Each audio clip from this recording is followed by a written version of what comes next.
तुम्हारा सबसे बड़ा दुश्मन वो नहीं जो तुम्हारे सामने खड़ा है, बल्कि तुम्हारा सबसे बड़ा दुश्मन वो है जो तुम्हारे अगले कदम के बारे में जानता है। अगर तुम हर किसी को अपने प्लान के बारे में बताते फिरते हो तो लोग बहुत ही आसानी से तुम्हें हरा सकते हैं। थोड़ा सा सोच के चलो, अगर एक लोमड़ी सीधा मुर्गियों के बाड़े के अंदर घुस जाती है तो क्या कोई मुर्गी जिंदा बचेगी? नहीं। लेकिन अगर वही लोमड़ी भेड़ की खाल पहन लेती है तो क्या कोई उसे पहचान पाएगा? नहीं। कोई भी उसे अपना दुश्मन नहीं समझेगा। और यही रूल हमारे इंसानों की दुनिया में भी लागू होता है।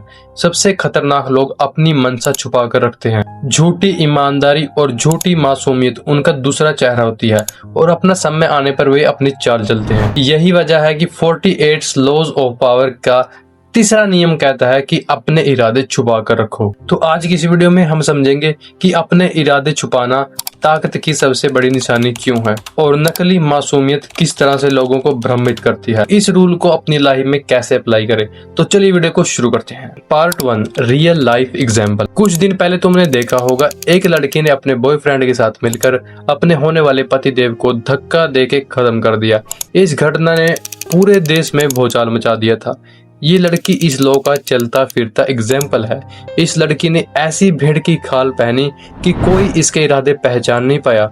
अगर केतन अग्रवाल अपने इरादे इसे नहीं बताता कि वो इसे कहाँ लेके जा रहा है तो शायद वो दुनिया में आज हमारे बीच होता।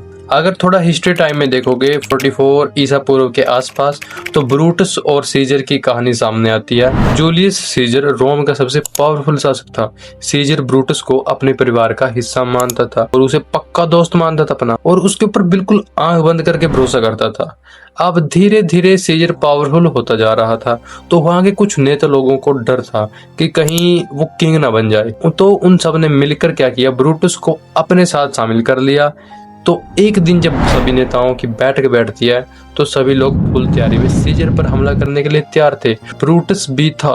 देखो, सीजर अपनी सुरक्षा का ज्यादा ध्यान नहीं रखता था क्योंकि उसे यकीन था जब तक उसका दोस्त ब्रूटस उसके साथ है उसको कोई हाथ नहीं लगा सकता। फिर जब बैठक बैठती है तो बैठक में बैठे सभी लोग एकदम से, सभी नेता लोग सीजर पर हमला कर देते हैं। सीजर ने अपनी सुरक्षा के लिए हाथ आगे कर दिए, लेकिन जब उसने देखा कि उसका दोस्त ब्रूटस भी चाकू लेके हमला कर रहा है तो सीजर ने बोला, ब्रूटस तुम भी। और ये शब्द उसके आखिरी शब्द थे। और इतना कहने के बाद सीजर ने अपने घुटने हालात के सामने रख दिए क्योंकि उसकी उम्मीद मर चुकी थी। उसे उम्मीद थी कि उसका दोस्त उसे कभी धोखा नहीं देगा। अब उसने धोखा दे ही दिया है तो जिंदा रहकर करना ही क्या है। तो इस रियल लाइफ इंसिडेंट से हमें ये सीख मिलती है कि हमें अपने इरादे छुपा के रखने चाहिए। ब्रूटस ने भेड़ की खाल पहन के अपने दोस्त को ही खत्म कर दिया। पार्ट 2, ईमानदारी मूर्खों का रास्ता है और समझदारी बुद्धिमान लोगों का रास्ता है। ज्यादातर लोग खुली किताब की तरह होते हैं। अपनी सारी बातें, अपनी सारी प्लानिंग लोगों को बताते फिरते हैं। उनको ऐसा लगता है कि लोगों को बातें बताने से बहुत बड़े ज्ञानी कहलवाएंगे। हर वक्त अपनी सारी बेतुकी बातें, ईमानदारी के ढोल, लोगों की अटेंशन खींचने में लगे रहना, ऐसे तमाम काम करते रहते हैं।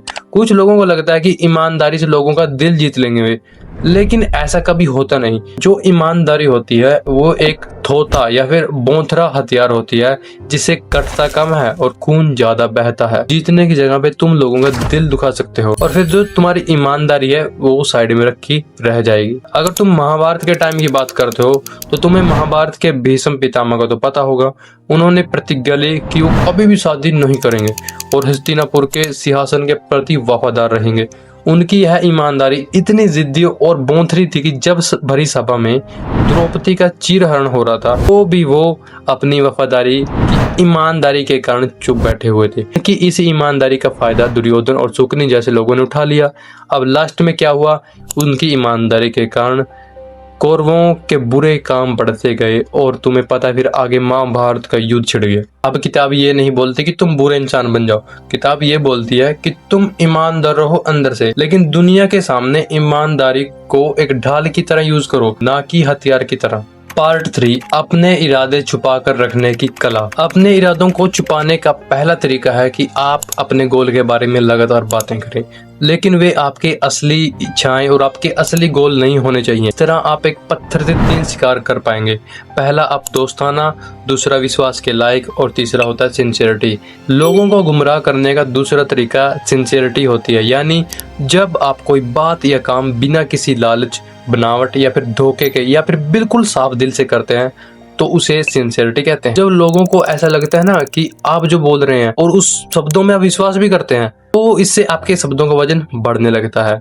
जैसे कि आजकल हर लड़का लड़की एक दूसरे को झूठ बोलते हैं, पर झूठ को इतनी सिंसियरिटी के साथ बोलते हैं कि झूठ में भी सच नजर आता है, ईमानदारी नजर आती है। अगर आप यह मानते हैं कि धोखेबाज लोग हवाबाज होते हैं, जो बड़े बड़े झूठी बातें करते हैं, बड़ी बड़ी कहानियां सुनाते हैं, लोगों को गुमराह करते हैं, ऐसे तो आप बहुत गलत सोचते हैं। सबसे अच्छे धोखेबाज वे होते हैं जो अपने चेहरे पर मासूमियत का मास्क पहन लेते हैं, जिसकी वजह से किसी का भी उनकी तरफ ध्यान नहीं जाता। वे जानते हैं अगर उन्होंने ज्यादा बातें या फिर ज्यादा हरकतें करी, लोगों का ध्यान उन पर जा सकता है। इसीलिए वे अपने मकसद को हमारे जाने पहचाने और मासूम शब्दों के पीछे छुपा के रखते हैं। आपकी हाँ में हाँ करेंगे और आपकी ना में ना भी। तो ऐसे लोगों से आपको बच के रहना होगा। अपने इरादे, अपने प्लानिंग कभी भी किसी को मत बताना, चाहे उनके पीछे का मकसद पूरा भी हो चुका हो।